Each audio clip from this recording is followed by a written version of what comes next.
How's the food? That's good, that's good. Thank you all for coming. My name is Siki, I'm head of ops here at Wigan News One. It's great to see so many faces here over the last 10 years and keep seeing the same faces. It's really good to see. Today we've got the main guest, the star of the show. And here he is, Saif. Saif, do you want to just introduce yourself? Yeah, absolutely. So, hello everyone. My name is Saif. I'm a young member. Well, I am currently a young member at the Wigan Youth Zone. I've been attending Youth Zone for 2 years and I'm 18 years old. So Saif is probably the most politest gentleman I've come across at Wigan Youth Zone. A real gent of a young person. And we're just going to share his story with you all today. So Saif, you've not always been from Wigan. So do you want to just tell us where you started from and how you got to Wigan? Yeah, absolutely. So, as you can tell from my accent and how bad it is, I've not been in England for my whole life. I've just moved to the UK about 2 years ago. I moved in here to pursue a bit of better education, and when I first moved in, I moved into Wigan, where I've seen this great Wigan Youth Zone. I never knew what it was, if it was like a children's place. I just passed by it every day in school until I said, you know what, one day, I'll just go in, I'm not gonna lose anything by asking. Just ended up spiraling into much bigger and better things, including being here in front of all of you all, which I would like to say it's a massive honor for me to speak for all of you. So can you guys give yourself a bit of a round of applause? Thank you for coming up. You first got involved in Wigan Youth Zone those 2 years ago. How was it for you? Did you make any friends? Did you know many people in Wigan at the time? And how important was coming to Wigan Youth Zone in that period for you?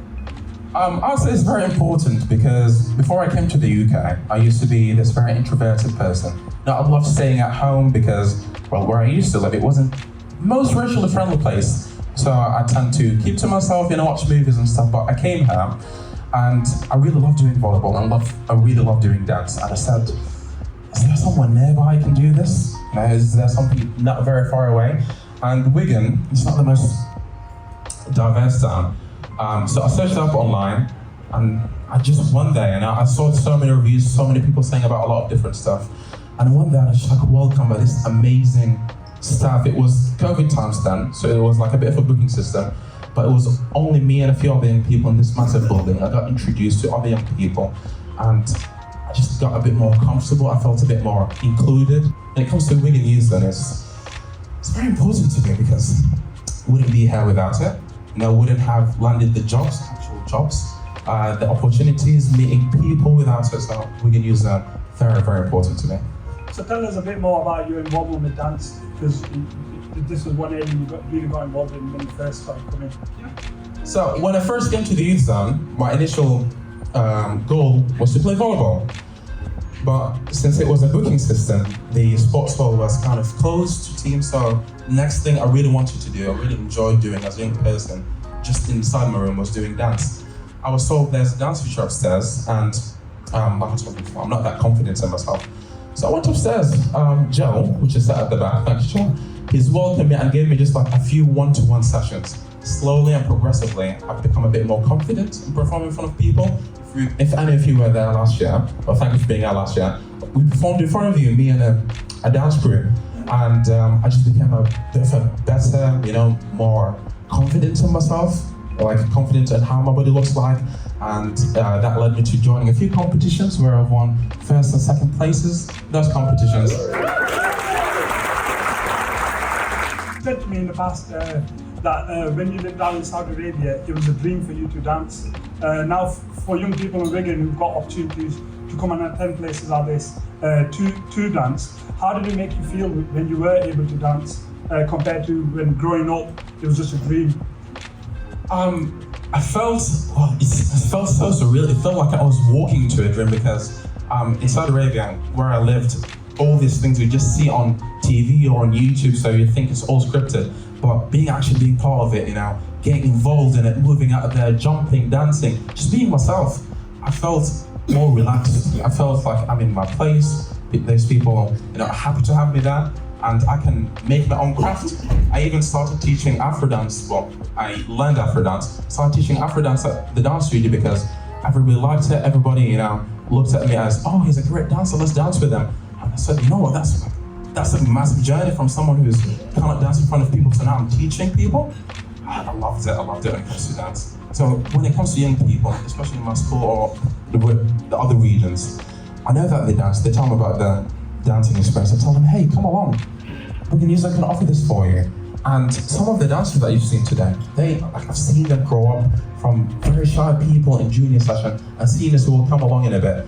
They're amazing. Honestly, I cannot tell you how surprised and how sort of proud I am to see those people that when I saw them first coming in become these great dancers. Dancing didn't really go down really well with you guys today.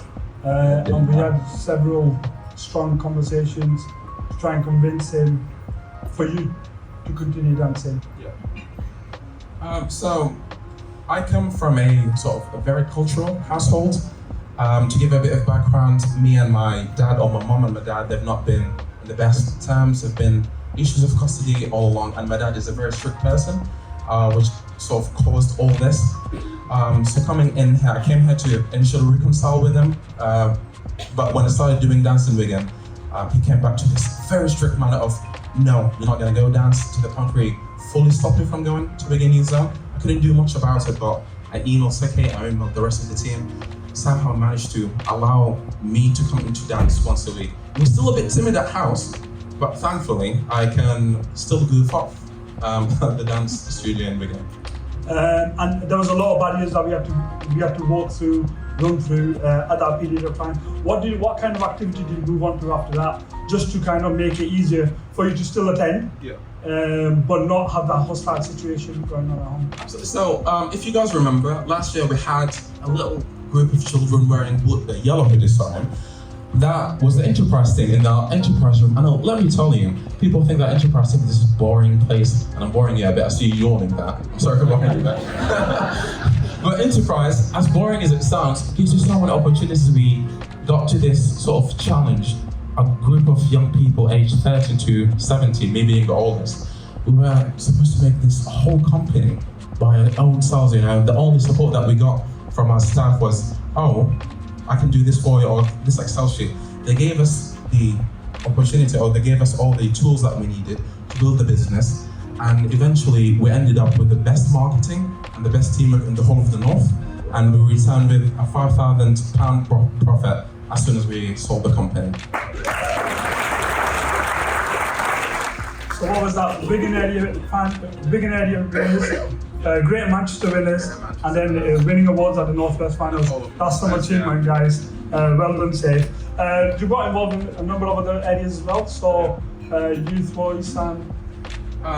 So as soon as I came to dance, I came to enterprise, I wanted to come in every day, and I just decided to nitpick at other rooms. You know, I'm not going to stay in those rooms, but let me peek those rooms and see what they have.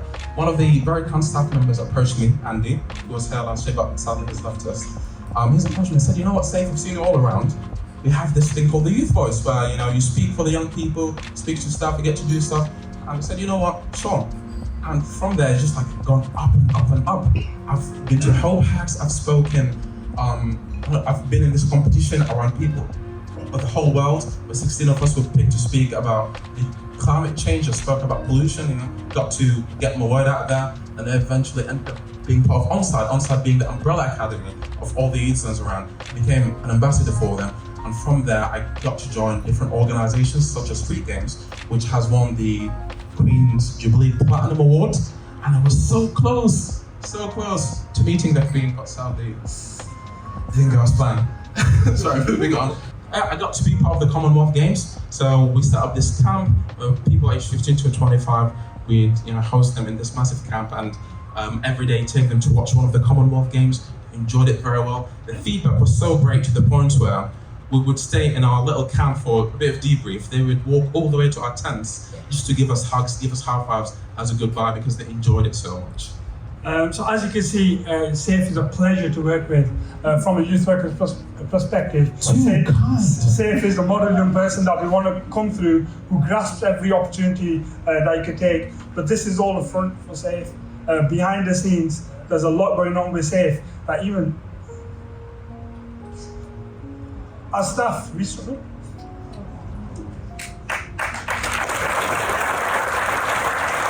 Y'all are gonna make me cry.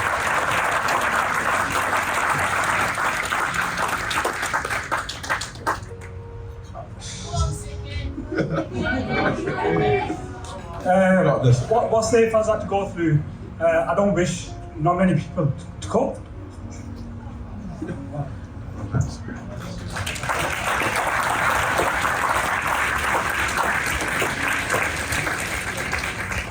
To take over from Siki, let's Siki have it for a moment here. I might start crying as well in a bit. As I've told you, things haven't been going that well with my dad. My dad's not been the best person, especially when it comes to, manners of domestic stuff, to put it in a nice way. That led to me having to leave his house at the age of 17, and I've just come here about 2 years, and I was under his visa, and that's my only way of saying the country. But since I left this guy, I had to find another way, and the best way I found was to claim asylum. And asylum is not the most humane thing. It's not the nicest thing. So claiming asylum meant I had to be taken away from where my family, my brothers are. I've been moved to Leeds now. Currently I live in Leeds in a bit of like a hostel situation. So I've lived with people who aren't the kindest people, and my college is in Bolton for reference. So every day of the week I have to go from Leeds to Bolton and back. It's about an 8-hour daily journey. But it's kind of like putting a bit of a toll on me. So I needed to relax a bit. The school is not helping. College, I've got my A-levels, I've got to get good grades. University applications are coming up, which I'm not sure what to do about because I can't get student loan. I'm applying for a scholarship. Pray for me I get that scholarship. I've come to the user and some of the staff just like said, Saif, hey, what's going on? We've not seen you in a while.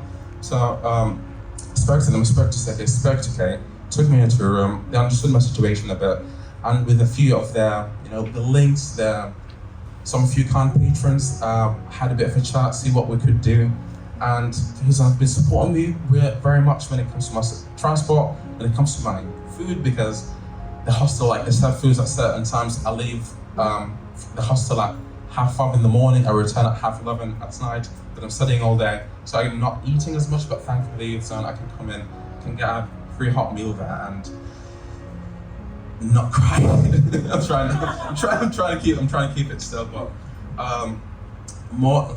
I can't tell you how thankful I am. Just thank you all.